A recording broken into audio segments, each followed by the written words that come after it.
Esta mañana, todo el día vamos a estar hablando acerca de esperar en Dios. ¿Has escuchado o alguien te ha dicho esta expresión? Tienes que esperar el tiempo de Dios. ¿Has escuchado esa expresión? ¿Alguien la ha escuchado? O esa expresión, estoy esperando en Dios. Y esta expresión puede ser por momentos molesta para nosotros, puede ser un poco incómoda, sencillamente porque odiamos esperar. Tenemos que reconocer que odiamos esperar. La generación de hoy odia esperar. Odiamos hacer una fila en el banco, odiamos que se retrase nuestro vuelo, odiamos quedar atrapados en un tráfico. De hecho, hay gente que se molesta solo porque el wifi se pone lento, o ves a alguien gruñendo solo porque el wifi se puso un poco lento. Y es que esta generación quiere todo ya. Queremos todo de forma inmediata. De hecho, la velocidad se convirtió en un producto de alto consumo, de alta demanda. La velocidad es algo que todos queremos. Toda nuestra tecnología busca que nosotros tengamos todas las cosas de forma más rápida. De hecho, tú puedes tener una percepción de la velocidad que va cambiando a través de los años. Tú puedes comprarte hoy un celular y navegar en él y decir, wow, mi celular es súper rápido, y no pensar eso mismo el año que viene. ¿Estás conmigo? Incluso hay personas que cambian el celular año tras año solamente porque su percepción de velocidad cambió y ya el celular no es tan rápido como tú creías. Ya no hace lo mismo que tú creías ni a la velocidad que tú creías. Ahora, yo tengo que reconocer delante de ustedes que yo sé que la gente odia esperar, pero yo odio más que el resto de la gente. Tengo que reconocerlo. Este es un tema casi que anormal en mi vida. Definitivamente soy absolutamente intolerante con esperar, soy poco paciente. Pero el Señor lo sabe, Él me ama. Y decidió darme una terapia diaria para esto. ¿Ya saben cuál? ¿Alguien sabe cuál es mi terapia diaria? Ok, decidió darme una terapia diaria. Yo creo que cuando él estaba haciendo a mi esposa, él dijo, yo amo a mi hijo Carlos, yo amo a mi hijo, lo amo. Y entonces él la desaceleró un poquito, Pero cuando la estaba desacelerando, yo creo que se le fue la mano un poquito y ya quedó así algo como en cámara lenta. Y entonces yo todos los días tengo estas discusiones con ella por el tema de esperar. Todos los días yo le digo, Nati, pero ¿cómo es posible? No hay un día en nuestros 12 años de matrimonio en lo que tú me esperes a mí. Yo siempre tengo que esperarte yo. Siempre. Y yo siempre estoy en la puerta, Nati, por favor, por favor. Cualquier día de estos que amanece el sol radiante, yo salgo de la casa y ella ya está en el carro. ¡Wow! Y yo digo, realmente esto va a ocurrir hoy. Y me monto en ese carro. Y no es que yo me monte en el carro cuando ella me dice, ¿me puedes esperar un segundito que se me quedó el maquillaje o que se me quedaron las llaves o algo? Pero finalmente no ha habido manera. Y creo que esta percepción que yo tengo de siempre estoy esperando a Natalia es la misma percepción que muchas veces nosotros podemos tener acerca de Dios y acerca de la espiritualidad. Pareciera que siempre nosotros estamos esperando a Dios y que parte de nuestra vida espiritual o de las cosas que tenemos que aprender es aprender a esperar el tiempo de Dios, porque al parecer Dios tiene su tiempo. Dios se toma su tiempo en lo que tiene que ver con resolver nuestros asuntos. De hecho, hay un dicho popular, que no está en la Biblia, por cierto, para los que creen que está en la Biblia, que dice que Dios tarda pero no olvida. No está en la Biblia para los que creen que dan tanta fe que ahí está en la Biblia. Como el otro día alguien me decía, es que la Biblia dice que el que madruga Dios le ayuda. La Biblia no dice eso. Otro día alguien me decía algo como, es que la Biblia dice, ayúdate que yo te ayudaré. Tampoco lo dice, amigo. Y este dicho, Dios tarda pero no olvida, no está en la Biblia, pero sí está en el imaginario colectivo de las personas. La gente en el fondo creó esta expresión porque en el fondo todos creemos que Dios se toma su tiempo. Ahora, esto es completamente contrario a lo que dice la palabra de Dios. En 2 de Pedro vas a ver que la Biblia dice que Dios no tarda en cumplir su promesa, según algunos entienden la tardanza, sino que Él es paciente para con nosotros porque no quiere que nadie se pierda. Pero fíjate la expresión que está ahí, dice, según algunos entienden la tardanza. Es decir, que tú puedes tener tu propia percepción acerca de Dios y acerca de los tiempos de Dios. Tú pudieras entender, tú pudieras pensar que Dios se está tardando. Eso no significa que tu percepción sea la realidad. Una cosa es nuestra perspectiva, otra cosa es la perspectiva del cielo. Y quizás tú estás en este momento aquí y le has pedido algo a Dios y sientes que ha pasado el tiempo, incluso los años, y no ha pasado nada, y tú dices, Dios está tomando su tiempo. O quizás estás en esos momentos donde sientes un silencio de Dios, incluso estás orando y estás buscando de Dios, pero sientes que hay como un muro entre tú y Él, sientes que hay un silencio, que Él no contesta, que no está pasando nada, y tú crees que estás esperando en Dios, o crees que sencillamente Dios se tarda. Yo quiero esta tarde compartir contigo 3 pensamientos, 3 principios que te van a permitir ponerte en perspectiva cuando se trata de esperar a Dios. Cuando se trata de estos tiempos donde nosotros estamos esperando su intervención, quiero compartir contigo 3 cosas que te permitan entrar en la perspectiva del cielo y no según tu propia perspectiva. ¿Quiénes quieren esta mañana, los que están en línea, los que están allá, escuchar estos 3 principios?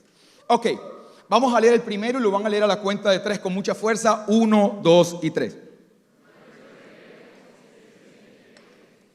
No es lo que creemos, no es lo que queremos, es en quién creemos. Sabes que después de mis últimos mensajes, algunos los han escuchado, algunas personas me han preguntado, me dicen: Carlos, según tus últimos mensajes tú dices que nuestra oración no mueve a Dios ni nuestra fe mueve a Dios, que realmente lo que hace la oración y lo que hace la fe es apropiarse de lo que Dios ya hizo. Eso lo hemos explicado en algunos mensajes. Entonces, algunas personas me han preguntado: ¿eso quiere decir que nosotros no tenemos que pedirle a Dios? ¿Eso quiere decir que solamente estamos con Dios y solamente agradecemos y ya no tenemos que pedir nada? Y quiero que sepas que si tú eres uno de esas personas que ha pensado esto, no es cierto. Yo en ningún momento he dicho que no hay que pedirle nada a Dios. De hecho, la Biblia te invita a que tú le pidas al Padre. Lo que yo te estoy hablando es del espíritu con el cual tú le estás pidiendo, y eso va a marcar una diferencia. Quiero ponerte en contexto. Imagínate que tenemos 2 muchachos de 10 años, 2 niños. Uno se llama Juan, el otro se llama Pedro. Juan ha vivido con su padre siempre. Este es el padre amoroso, el padre que siempre está pendiente de su hijo, el padre que siempre ha sido un proveedor, siempre ha traído a su casa un ambiente familiar. Por otro lado tenemos a Pedro. Pedro, su padre se fue desde que él era un bebé, nunca ha vivido con su padre, y él siempre ha escuchado estas conversaciones entre su padre y su madre, donde su madre está coaccionándolo para que cumpla con las obligaciones económicas. Y al parecer este padre siempre tiene otras prioridades o cualquier tipo de gasto, pero lo último en lo que él piensa es en las responsabilidades que tiene con el hijo, y la mamá se lo dice, y entonces este niño Pedro escucha este ambiente en el que su padre siempre hay que coaccionarlo para que le pueda dar lo que él necesita. Ahora bien, ambos niños están un sábado a las 6 de la tarde reunidos con sus papás. Ambos niños. Y ambos le dicen esta expresión al padre: papi, yo necesito que tú me des la merienda. Para los que nos ven en línea, sería algo como el snack o algo como, ¿qué se les ocurre? La mesada, algo como eso. Y entonces ambos niños le dicen esta expresión: papi, yo necesito que tú me des la merienda. Ok, ambas expresiones son exactamente iguales. Pero hay una diferencia en el espíritu de la expresión. El primero sencillamente está tomando lo que semanalmente toma, está tomando de lo suyo, está tomando de su herencia. El segundo, aunque está lanzando la misma expresión, el segundo está lanzando esa expresión desde la incertidumbre y con un tono que busca convencer a su padre. Son 2 expresiones exactamente igual, pero con un espíritu completamente distinto. Y yo puedo esta noche decirte: inclina tu rostro, vamos a hacer una oración. Y todos ustedes en este lugar pueden hacer exactamente la misma oración, decir exactamente las mismas palabras. Pero lo que yo no puedo cambiar es el espíritu con el que tú estás percibiendo a Dios. Es la perspectiva que tú tienes acerca del Padre. Puede ser una perspectiva de un Padre proveedor, bueno, amoroso. O tú puedes estar orando desde la incertidumbre. Entonces, esta es la diferencia cuando yo digo nuestra fe no mueve. Sencillamente es el espíritu. Yo te hablo del espíritu con el cual tú estás haciendo la oración. Y fíjate que vas a ver ahí en el Evangelio de Marcos que Jesús habla de esto. Lo vas a ver ahí en pantalla. Y dice Jesús a sus discípulos, enseñándoles acerca de la oración. Les dice: por eso les digo, crean que ya han recibido ¿qué? Todo lo que estén pidiendo en oración. Y eso obtendrán. Crean que ya han recibido lo que estén pidiendo en oración, todo en oración, y eso entonces ustedes obtendrán. Fíjate que Jesús no está diciendo que tú vas a recibir lo que tú estás pidiendo. Él no está diciendo eso. Él está diciendo que tú vas a recibir lo que tú crees que vas a recibir. Y eso marca una diferencia. Lo que tú crees es distinto a lo que tú estás diciendo.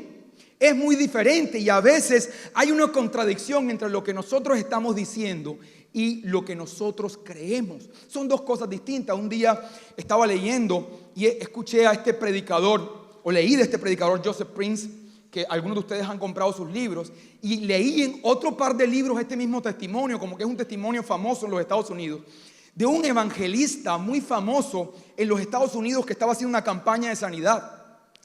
Y entonces él llama a la plataforma a una mujer que está ciega. Esta mujer sube a la plataforma y él empieza a orar por ella. Ella tenía como una afectación en sus ojos y él empieza a orar por ella. Y cuando está orando por ella, él le dice: mujer, quiero que me digas qué ves.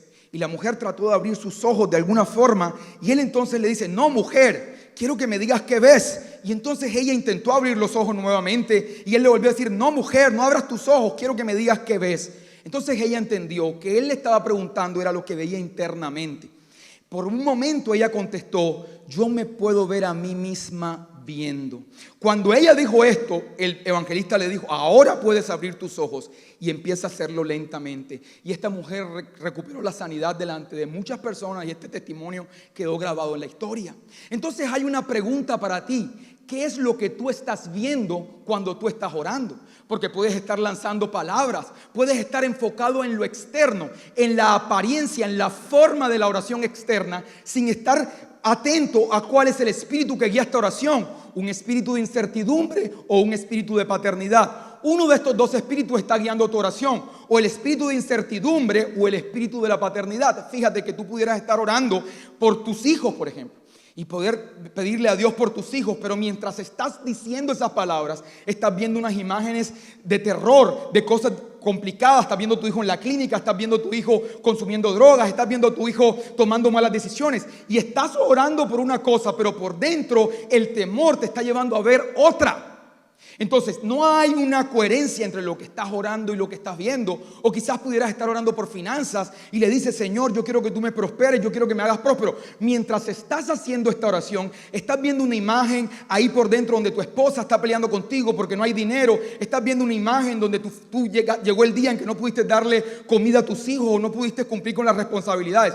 Y tú estás orando una cosa, pero estás viendo otra. Y hay un gran problema cuando tú oras una cosa y cuando ves otra, porque finalmente tú no recibes lo que pides, tú recibes lo que puedes creer. Esto fue lo que le pasó a este centurión romano. Dice la palabra que se encuentra con Jesús. Y entonces, cuando ellos dos se encuentran, el centurión le dice: Jesús, yo no soy digno de que tú entres en mi casa, pero una palabra tuya es suficiente para que mi criado sane. Jesús le dijo: tal como has creído, así te sea hecho. No le dijo: tal como has pedido. Le dijo: tal como has creído, a ti te sea hecho. Lo que él creía acerca de Jesús, lo que él creía, incluso él creía que Jesús podía desafiar el tiempo y el espacio. Él creía que Jesús no tenía que ir a su casa. No había un antecedente que hiciera creer a este hombre esto. Pero él creía que Jesús podía incluso desafiar los principios del tiempo y del espacio para que su palabra pudiera traer sanidad. Y tal como él creyó, así le fue hecho. Y tú podrías decirme esta tarde o esta noche, me podrías decir: Carlos, pero yo tengo que confesarte, mi vida ha sido tan complicada y tengo tantos problemas y tantos desafíos que me cuesta creer. Me cuesta ver algo positivo, me cuesta ver el plan de Dios para mi vida. Estoy turbado con pensamientos, me cuesta ver la vida con esperanza. Entonces yo te digo: no ores todavía. Todavía no ores, no dirijas tu espiritualidad hacia repetir palabras que no van cargadas de la fe. Más bien dirige tu espiritualidad hacia que tú puedas poner tu espíritu en sintonía con la verdad de Dios. Pero no puedes ahora conducirte a hacer cosas externas que no van a desatar el reino en tu vida. Y nuestra espiritualidad siempre ha buscado resolver las cosas con actos externos. No ores hasta que no tengas tu espíritu en sintonía con la verdad de Dios, con la palabra de Dios.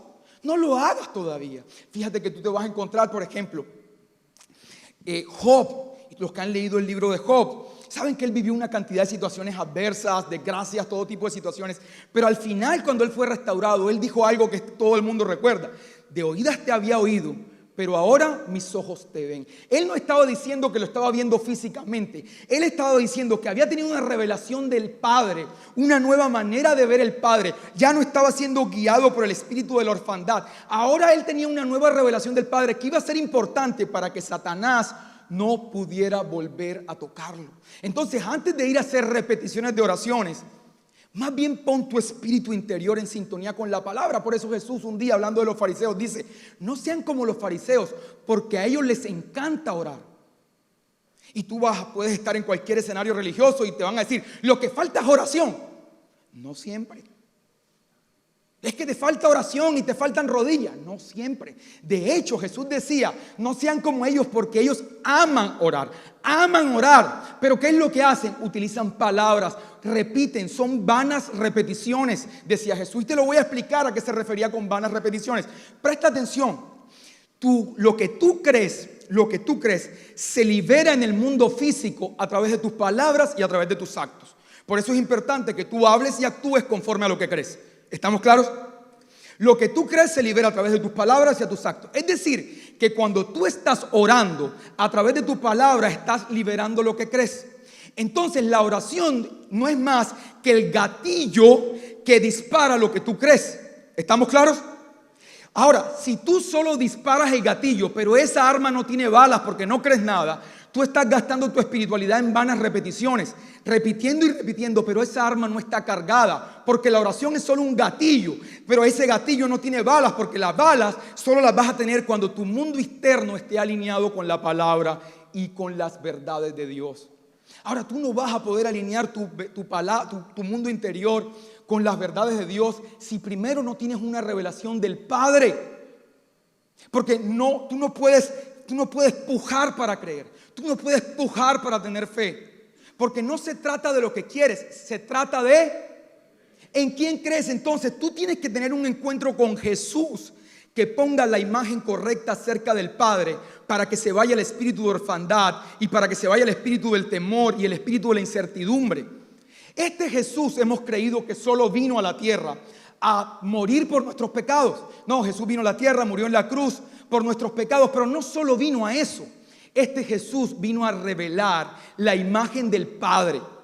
Y tú puedes tener una imagen del Padre que puede venir de cualquier trasfondo, de tu padre terrenal, de tu experiencia religiosa, de lo que tú entiendes por paternidad. Y tienes que cambiar cualquier idea que tú tengas acerca del Padre por la imagen que Jesús vino a revelarte. Esta esencia que Jesús vino a revelar del Padre es la esencia del amor. Óyelo bien, es la esencia del amor. Por eso la palabra dice que Dios es amor. Cuando tú tengas un encuentro con el amor incondicional de Dios, el espíritu de orfandad y el temor van a empezar a huir. Antes no va a pasar. Entonces, en vez de dirigir tu espiritualidad a hacer oraciones, dirige tu espiritualidad a tener un encuentro con Jesús tan cercano. Y como te digo, ¿cómo tienes un encuentro con Jesús tan cercano? Sencillamente dice la palabra que Jesús es la palabra de Dios. Es su propia palabra. Ahora, Él vino a la tierra en forma de carne, pero hoy no está en forma de carne, está en forma de palabra para ti. Cuando tú tienes contacto con la palabra de Dios, tienes contacto con el mismo Dios. Y entonces empieza a venir a tu vida esta revelación de un Padre bueno y amoroso. Y cuando esta revelación viene, entonces tu mundo interior va a empezar a cambiar. Va a empezar a mostrar una diferencia. Porque si no está el espíritu del temor que guía lo que tú estás diciendo, lo que tú estás diciendo va a ser guiado por el espíritu del temor. O es guiado por el espíritu del amor, o es guiado por el espíritu. El espíritu del amor es el espíritu de Dios y el espíritu del temor es el espíritu de Satanás. Uno de esos dos espíritus guía lo que tú estás diciendo, sea orando, sea hablando, sea en tu trabajo. Uno de esos dos espíritus lo guía. Y tú puedes decir oraciones que están forradas en supuesta espiritualidad, pero llenas de temor. Por ejemplo, hace poco estaba viendo una entrevista de un predicador famoso al que admiro mucho. Y a él lo estaban entrevistando y en un momento de la entrevista, él empezó a hablar de los voluntarios de su iglesia. Y él dijo algo como, y yo vi a estos voluntarios y me llené de un amor por ellos. Y no pude parar, sino que inmediatamente apenas los vi, yo levanté mis ojos al cielo y le dije, Padre, nunca dejes de protegerlos, nunca dejes de bendecirlos. El entrevistador le dijo, wow, qué chévere que tú siempre ames a tus voluntarios. Tú escuchas esto y se oye súper espiritual y súper bueno. Wow, este hombre ama a sus voluntarios. Pero no es cierto. Esta oración está motivada por el espíritu del temor. Presta atención. ¿Por qué razón Dios habría de dejar de bendecirlos, habría de dejar de protegerlos? ¿Acaso Dios se levanta en las mañanas y dice, hoy amanecí con unas ganas de no protegerlos más? Hoy amanecí con un deseo que no se me quita de no bendecirlos más. Y entonces tu propósito es convencer a Dios que no deje de bendecirlos o no deje de protegerlos. Esta oración nace del temor. Tú la escuchas espiritual, pero lo que él estaba viendo era una imagen distorsionada del Padre. Tú lo oyes muy espiritual, se oye hermoso, y nuestra vida y nuestra cultura religiosa está llena de oraciones que se oyen hermosas. ¡Ay, qué linda oración! ¿No? La tía cuando tú estás orando que dice: ¡ay, niño, tú sí oras lindo! Se oye lindo, pero está cargado de temor. Fíjate que yo me levantaba en las noches con pesadillas acerca de tragedias con mis hijos. Tenía unos pesadillas horribles, que mis hijos le estaban pasando cosas terribles. Tenía unos pensamientos recurrentes acerca de mis hijos sufriendo y veía unas imágenes horribles. Entonces, cuando yo me levantaba en la madrugada a orar, lo que yo hacía era: Padre, no dejes de proteger a mi familia. Algo como: Padre, si acaso se te ocurre no seguir protegiéndonos, yo te recuerdo que lo hagas. Algo como: Padre, seguramente te quedaste dormido, no, o duermes tú o duermo yo, pero los dos no podemos dormir ahora. Algo como eso, pero esta oración está basada en el hecho o en una comprensión errada de la paternidad de Dios. Entonces, sencillamente yo todas las noches hacía esto, y lo que estaba haciendo era dar disparos con balas de salva, o peor aún, disparos sin balas. Entonces, lo que yo tenía que hacer, apenas empieza a venir esta comprensión acerca de una espiritualidad dirigida desde el amor, es: yo tengo estas pesadillas y tengo todos estos pensamientos que vienen del mal, que son mentiras. Ahora tengo que venir, sentarme y empezar a recordar que su palabra dice que Él protege a quienes ama, que su palabra dice que los que están bajo su sombra no tendrán ningún temor, que aunque caigan 1000 a su diestra y 10,000 a su alrededor, a ellos nada malo les pasará. Y empiezo a recordar todas estas promesas de Dios. Ahora que el espíritu de la paternidad está en mi corazón y fue echado el espíritu de la orfandad, ahora sí puedo disparar. Ahora sí hay balas para que yo empiece a liberar la atmósfera de protección, la atmósfera del favor. Pero antes no. Antes sencillamente eran vanas repeticiones movidas por el espíritu del temor. ¿Recuerdan lo que habló Greg aquí acerca de que nosotros éramos una semilla y que Dios ponía una semilla en nuestro corazón? ¿Quiénes estuvieron en esa reunión? Ok, ¿quiénes no estuvieron? Ok, él hablaba de las semillas y que Dios pone una semilla en tu corazón. Ahora, Satanás, dice la Biblia, que es el padre de la mentira. Todo padre es padre porque pone una semilla. Un padre no puede ser padre si no pone una semilla. ¿Estamos claros? Satanás es padre porque él se va a encargar de poner una semilla dentro de ti, y no la va a poner en el mundo consciente, la va a poner en el subconsciente, para que esta semilla revele una imagen distorsionada acerca de Dios. Por ejemplo, en algún momento en mi vida yo escuché en X lugar, no va al caso ahora, durante varios años, que tú tenías que tener cuidado en cómo le hablabas a Dios, porque si tú le decías a Dios un día que te diera paciencia, entonces te iba a venir una calamidad súper horrible para que tú pudieras aprender paciencia. Que si tú le pedías a Dios que te diera paz, entonces iba a venir un problema gigantesco para que tú pudieras tener paz mientras te enfrentabas el problema. Que si tú le decías a Dios que Él era tu proveedor, entonces te iba a venir una escasez económica para que tú entendieras que Él era tu proveedor. Esto lo predicaban una y otra vez. Esta semilla se plantó en mí, en mi inconsciente. Son semillas. Hoy en día, a mis 37 años, dirigiendo una comunidad de gracia, dirigiendo una comunidad basada en los principios del amor de Dios, aún estoy orando y por momentos en medio de mi oración empiezo a decir unas estupideces, cosas como: por favor, Señor, y haz esto en el amor, en amor. Me veo diciéndole a Dios cómo es que lo va a hacer, no sea que Él se le ocurra hacerlo de la forma en que me enseñaron. Y cuando me doy cuenta, se está revelando la semilla que el mal sembró acerca de la perspectiva del Padre. Hay semillas sembradas en tu corazón que distorsionan la imagen del Padre y que hacen que tu espíritu sea un espíritu de incertidumbre y no el de la paternidad de Dios. Por eso lo primero que tienes que hacer en tu vida espiritual es cambiar tu mundo interior para que luego pueda cambiar tu mundo exterior. Ahora tú podrías estar diciendo: Dios se está demorando, Dios se está demorando. No se está demorando, solo que tú estás disparando una pistola que no tiene balas. Mira el caso de Abraham. 25 años duró esperando la promesa. ¿Cuántos años? 25. Pero en el año 24, Dios se le aparece a Abraham y le dice: tu nombre ya no será Abraham, sino será Abraham, que significa padre de naciones. Cuando Dios le cambió el nombre a Abraham, cuando Abraham fue cambiado en su mundo interno, cuando su identidad cambió, entonces al año siguiente la promesa apareció. Pero tú y yo queremos cambios en el mundo externo. Creemos que las promesas de Dios ocurren en el mundo externo, pero las promesas de Dios nacen en el mundo interno. Cuando lo que tú crees se conecta con lo que tú dices y lo que tú haces, entonces liberas la promesa que Dios desató en tu vida. Y eso marca una diferencia en lo que tú crees que estás esperando, en lo que tú crees que Dios se demora, y resulta que tú no has mudado en una nueva persona. Por eso muchas veces en estas reuniones hay muchos jóvenes, y cuando yo le hablo a los jóvenes de prosperidad, las personas creen que la prosperidad es un negocio que te va a aparecer. Y la gente, cuando está pidiéndole a Dios por prosperidad, la imagen que está viendo es un negocio. Señor, prospérame, y empiezas a ver negocios. Señor, prospérame, y empiezas a ver que te aceptan en ese trabajo, que te dan un ascenso.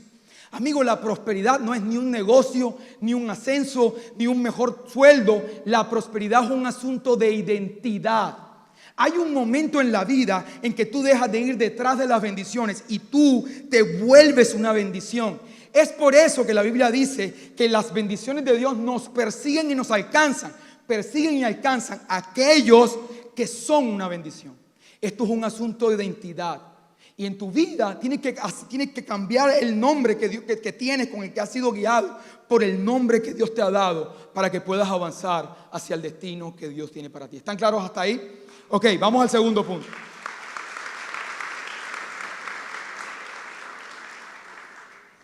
Segundo punto, a la cuenta de 3. 1, 2 y 3. ¿En qué tiempo? En su debido. Fíjate que no es en el tiempo de Dios. ¿Es en qué tiempo? En su debido. Es decir, no es personal. Es en el tiempo que toman las cosas de forma natural o de forma espiritual. Las cosas que Dios hace espiritualmente y que hace naturalmente tienen un tiempo. No es el tiempo de Dios, es su debido tiempo, es el tiempo natural de las cosas. Si tú siembras una semilla de manzana, por más que tú ores, esa semilla tiene un tiempo para que se convierta en un árbol de manzanas.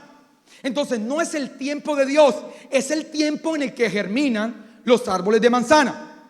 A veces hemos creído que algunas cosas son personales. No son personales, tiene que ver con los procesos propios de las bendiciones que Dios te está entregando. Por decirte algo, quiero ponerte un ejemplo en particular. Levanten la mano quienes aquí van al gimnasio. Levanten la mano. Ok, bájenla, levanten la mano quienes no van al gimnasio. ¡Wow! Es la mayoría los que no van al gimnasio. Por cierto, queremos aprovechar para decir que nosotros promovemos un desarrollo integral, alma, cuerpo y espíritu, no solamente el espíritu. Tú no puedes estar orando por sanidad y mientras no haces ejercicio y tienes una vida en donde consumes lo que sea. Perdonen la puya. Voy a decir algo, no importa que estemos en línea, pero aprovechando este asunto que vi que tanta gente levantó la mano. El otro día estaba en una comunidad, no voy a salir del tema, Dios mío, puedes volver a entrar. Y había un hombre orando por una persona que tenía unos 200 y pico de kilos, orando por sus rodillas. Señor, yo te pido en el nombre de Jesús que se le quite el dolor a las rodillas. Amigo, ese hombre no necesita que oren por sus rodillas, ese hombre necesita bajar de peso. Y los pelados reprendiendo, orando el dolor. Y eso simplemente era un comercial para los que no van al gimnasio.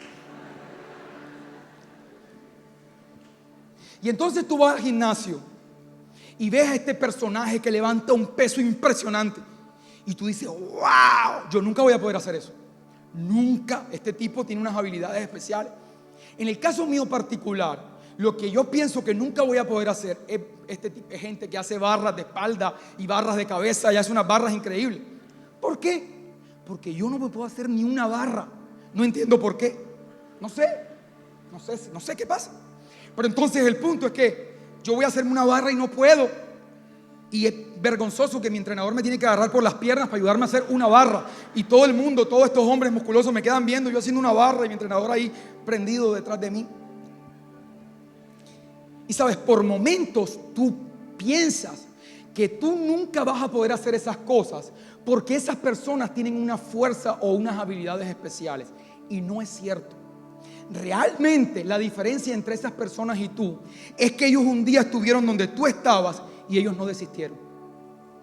Ellos un día estuvieron donde no podían hacerse una sola barra y sin embargo decidieron seguir haciendo y haciendo hasta el día en que pudieron hacer este otro tipo de cosas. Cuando nosotros vemos haciendo algo a alguien, algo extraordinario que pensamos que no podemos hacer, suponemos que tienen una fuerza especial o unas cualidades especiales. En el caso del gimnasio, suponemos que tienen una fortaleza física, pero no es tal fortaleza física. Lo que realmente hay es una fortaleza mental que permite que se sostengan cuando la mayoría no se sostienen. Y quizás tú subestimas a estas personas, pero han sido disciplinadas y han tenido una fuerza mental para que el día que tú sintieron no ir al gimnasio, como tú que sentiste que no iba al gimnasio simplemente porque amaneciste de mal genio, no, hoy no voy. Ellos, aunque su opinión, sus emociones le dijeron algo, ellos decidieron seguir haciéndolo. Y esto es exactamente lo que dice la palabra de Dios. Lo vas a ver ahí en Gálatas. Y dice: no nos cansemos de hacer el bien, porque a su debido tiempo cosecharemos si no nos damos por vencidos. Entonces, ¿qué te está diciendo Gálatas? ¿Qué te está diciendo Gálatas? No es personal. No es personal. Sencillamente, si tú te mantienes haciendo lo que Dios te dijo que te iba a mantener haciendo, en algún momento tú vas a cosechar eso. En algún momento lo vas a cosechar. Quizás tú estás acá y estás cansada o cansado y dices: no puedo más con mi matrimonio, no puedo más con esto, no puedo más con luchando por tratar de salir adelante económicamente. Quizás estás aquí y dices: no puedo más con mi hijo, estoy cansada o estoy cansado, esto se salió de control, yo no puedo más, y estás a punto de tirar la toalla. El Señor te trajo esta noche a decir: no te canses. Sigue sembrando en tu hijo, en tu matrimonio, en tu familia, en tus negocios. ¿Qué es sembrar? ¿Qué es sembrar en el reino de Dios? Óyelo bien, sembrar es que tú elijas la verdad de Dios por encima de tu opinión, por encima de lo que están viendo tus sentidos y por encima de tus emociones. Sembrar es que tú digas: Jesús tiene razón con respecto a la realidad. Yo voy a actuar y a hablar de la forma en que Jesús dice que hable y actúe para que se manifieste la realidad que Él espera que se manifieste. Sembrar es que tú decides confiar en Dios, actuar y hablar conforme a lo que has creído, y eventualmente vas a cosechar eso que estás sembrando o que sembraste. Y Dios me dio una palabra para los líderes. Sé que algunos vinieron esta mañana, pero otros no están aquí. Y es quizás algunos de ustedes han estado sembrando y haciendo lo que se supone que hay que hacer, y quizás no has visto los resultados que estás leyendo en libros, y ves personas en libros hacer cosas extraordinarias en nombre de Dios, y tú has estado haciendo y haciendo y haciendo y no ves los mismos resultados. La diferencia entre tú y ellos es que ellos se sostuvieron haciendo lo que Dios dijo que había que hacer en el momento en el que tú estás. No se rindieron, siguieron adelante. Y eso va a marcar una diferencia. Hemos estado hablando estas últimas semanas acerca de esta mujer del flujo de sangre. Hemos visto varias perspectivas, pero hoy te quiero mostrar una distinta. Y la perspectiva es que esta mujer duró 12 años enferma, 12 años sangrando, 12 años. Y dice la Biblia que ella había gastado todo su dinero en médicos. Es decir, que ella no se había cansado de sembrar y había buscado la medicina como una opción para sanidad. Por cierto, quiero aclarar, nosotros creemos que Dios puede sanar a través de su poder o a través de la medicina, en donde también está su poder. ¿Estamos claros? Y esta mujer buscó la medicina y la buscó, pero lo intentó tantas veces que se quedó sin dinero. Pero es curioso porque al año 3 ella ha podido decir: este es mi diagnóstico y esto es lo que yo soy. Y la semilla la ha podido hacer su identidad. Esta semilla de enfermedad ahora podía convertirse en lo que ella confesaba que era. ella podía decir, como cualquier otra persona, o tú que me estás viendo en línea, yo soy un enfermo de esto o yo soy un enfermo de esto otro. Y ha podido convertir esta semilla en su identidad. Sin embargo, no la convirtió en su identidad y prefirió conectar con la promesa de Dios. Y siguió intentándolo. Y al 12º año se encuentra con Jesús y empieza a meditar en lo que Jesús puede hacer. Ella lo meditaba como lo aprendimos hace poco y dijo, si yo solo toco su manto. Se lo repetía una y otra vez, si yo solo toco su manto. Y entonces cuando hizo esto, Jesús liberó el poder que ella estaba esperando y ella experimentó sanidad. No te canses. No te canses. El Señor te dijo, no te canses. Una cosa es que tú esperes y que odies esperar. Otra cosa es que tú esperes en Dios. Mira lo que dice Isaías de esperar en el Señor. Porque los que esperan en el Señor tendrán nuevas fuerzas. Levantarán sus alas como las águilas. Correrán y no se cansarán. Caminarán y no se fatigarán. Y esto no es solo una palabra. En este momento tú estás recibiendo una impartición de fuerza de parte de Dios. Y tienes que recibirla ahí donde estás. Esto no es un acto en donde yo digo unas palabras bonitas. No, Dios te trajo a este lugar a que tú escucharas esto, a que fueras empoderado, a que esta palabra se volviera vida. Dios es su palabra. Y cuando tú lanzas la palabra de Dios, estás lanzando al mismo Dios. Yo te estoy lanzando el mismo Espíritu de Dios para que traiga una fuerza que necesitas para el camino que tienes por delante.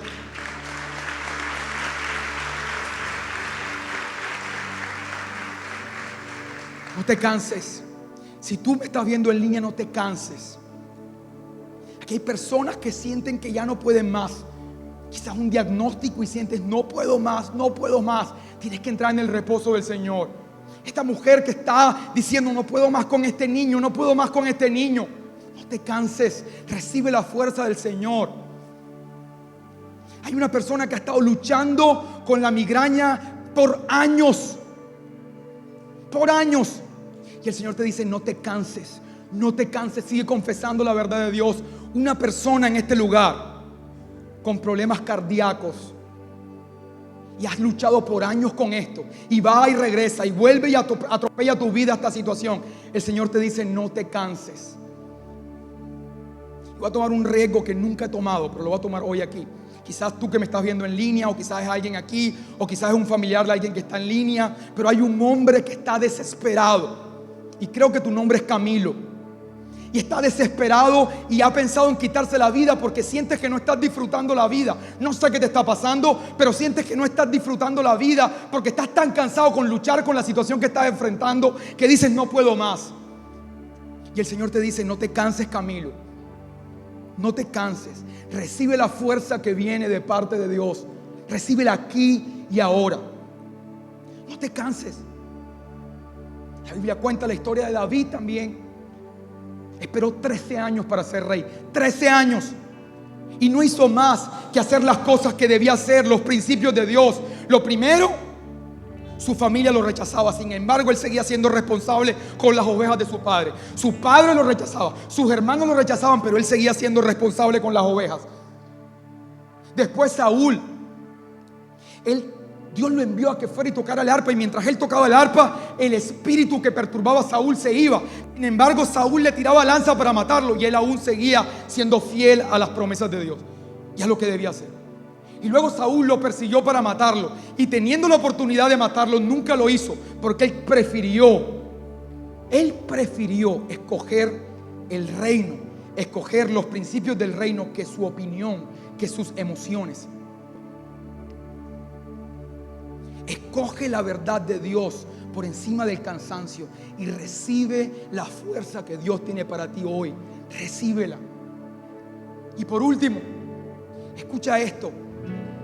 El Señor siempre tiene algo mejor de lo que tú esperas.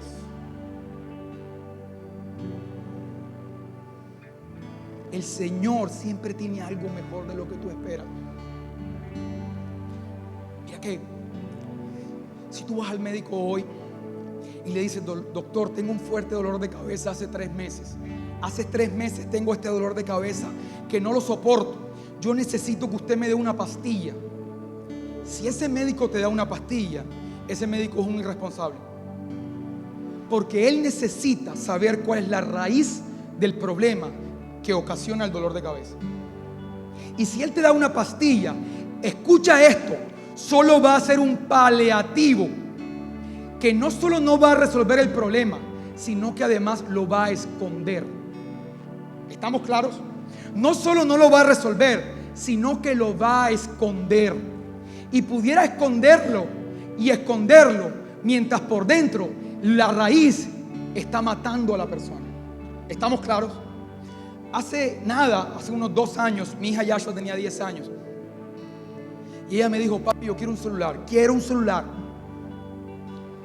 Pero sabes, no había ninguna razón para que ella tuviera un celular. No tenía a quién llamar. ¿A quién iba a llamar con un celular a los 10 años? Y me insistía: yo lo quiero. Yo soy padre. Como el Padre que está en los cielos es Padre. Y así como yo escuchaba a Yashua, así Dios te escucha a ti. Y yo la escuchaba y me conmovía por su oración. Hija, tú quieres un celular. Hija, papi, por favor. Pero en realidad ella no quería un celular para hacer llamadas. No quería un celular para hacer llamadas. Ella quería un celular para ser aceptada en su grupo de amigos. Entonces, si yo le doy el celular, yo le estoy dando un paliativo a través del cual ella recibe la aceptación de su grupo social. Y voy a esconder la raíz del problema. Pero no solo la voy a esconder, sino que luego ella va a querer vivir la vida sexual como la viven sus amigas para ser aceptada.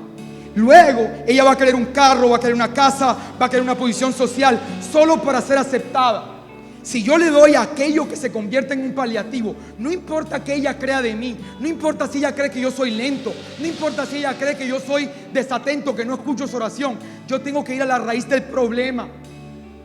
Y muchas veces tú has creído que Dios es lento, que Dios se tarda, pero a veces no recibimos porque no pedimos, pero otras veces no recibimos, según Santiago, ahí lo vas a ver, porque pedimos mal y pedimos solo buscando nuestros placeres. Ahí lo tienes en pantalla. Hace poco, un par de años, estaba atendiendo a una mujer aquí en Living Room en consejería y estaba hablando con ella. Y esta mujer me dijo: Carlos, yo estoy pidiéndole a Dios por un milagro. Yo: ¿qué milagro? ¿Qué quieres? Y ella me dijo: este hombre, me dio el nombre y el apellido. Yo le estoy pidiendo a Dios, yo quiero que ese hombre sea mi novio, y se lo he pedido a Dios porque yo lo quiero. Inmediatamente yo le dije: ese hombre no te conviene, ese hombre es una persona que es súper inestable, te va a lastimar, te va a hacer daño. Ella se puso brava. No sé por qué va a pedir un consejo si finalmente va a hacer lo que ella quiere hacer. Y se puso brava y me dio a entender en la conversación que yo no tenía fe y que mi problema era un problema de fe, porque ella creía que ese era el hombre para ella y ella se le iba a seguir pidiendo a Dios. No solamente se lo siguió pidiendo a Dios, sino que además empezó a mostrarse a este hombre. Se hicieron novios. Y yo recuerdo que llegaron a una fiesta donde yo estaba agarrado de la mano. Y en un momento ella le suelta la mano y se acerca a mí. Y me da a entender ahí como que la expresión fue algo como, no recuerdo bien las palabras, pero la expresión fue algo como: mira, te equivocaste esta vez. Te equivocaste porque realmente uno puede obtener lo que uno le está pidiendo a Dios. Todo lo que uno quiera, Dios se lo va a dar. Te equivocaste, sí. Bueno, para la próxima ten más fe. En pocas palabras, eso fue lo que me dijo. Amigo, ese hombre le hizo tanto daño a esa mujer que han pasado los años y aún no lo ha podido superar. Porque no solamente no recibimos porque no pedimos, sino porque además pedimos mal. Queremos paliativos cuando tenemos un asunto que Dios tiene que resolver de raíz. Y entonces tú crees que el Señor se demora. Según algunos entienden la tardanza, pero es que Dios va a sanar tu corazón, porque Dios te va a dar algo mayor de lo que tú estás esperando. Te va a dar algo más grande, algo que tú necesitas, que no solamente va a resolver esa situación, sino que va a traer plenitud y paz a tu vida. Y eso va a marcar una diferencia. Y entonces está este Jesús revelando al Padre. Algunas personas dicen que estaba en la casa de Pedro y él estaba hablando del amor del Padre y hablando todas estas cosas que hemos hablado el día de hoy. Y estaba esta casa llena de gente a reventar, porque donde está Jesús siempre hay multitudes buscando del amor del Padre. Y estaba esta casa a reventar, pero unos hombres necesitaban un milagro. Ellos tenían un amigo que estaba lisiado, estaba completamente paralizado. Y dice que la casa estaba tan llena que entonces ellos abrieron un hueco en el techo de la casa de Pedro. Imagínate en el problema que se estaban metiendo. Y abrieron este techo y han bajado este paralítico. Y cuando Jesús lo ve, Jesús le dice: tus pecados te son perdonados. Tú te podrás imaginar lo que la gente pensó. Tus pecados te son perdonados. ¿Y quién está hablando aquí de pecado? ¿Quién? Este hombre tiene toda la vida de estar ahí paralizado. Este hombre está sufriendo. Este hombre está mal ahí tirado. ¿Quién está hablando ahora de pecado? Lo último que tenemos que hablar es de pecado. Porque tú pudieras pensar que lo que necesitas va a traer solución a tu vida, pero el Señor necesita ir a la raíz de lo que tú necesitas para saciar completamente, porque solo Él puede saciarte. Y entonces este hombre no solamente recibió el perdón de los pecados, sino que además recibió su sanidad. Escúchame bien, nosotros hablamos una y otra vez que Jesús murió para que tú recibieras perdón de pecados. Y quizás tú lo has escuchado una y otra vez y dices: pero hablen de otra cosa, hablen de mis problemas, hablen de mi situación. Escúchame, tú pudieras pensar que necesitas cualquier otra cosa, pero lo primero que necesitas es saber que has sido perdonado por Jesús, que eres la justicia de Dios caminando en esta tierra. Porque cuando tú vivas en un estado de conciencia de esto, entonces la maldición no va a poder tocarte, no va a poder tocarte.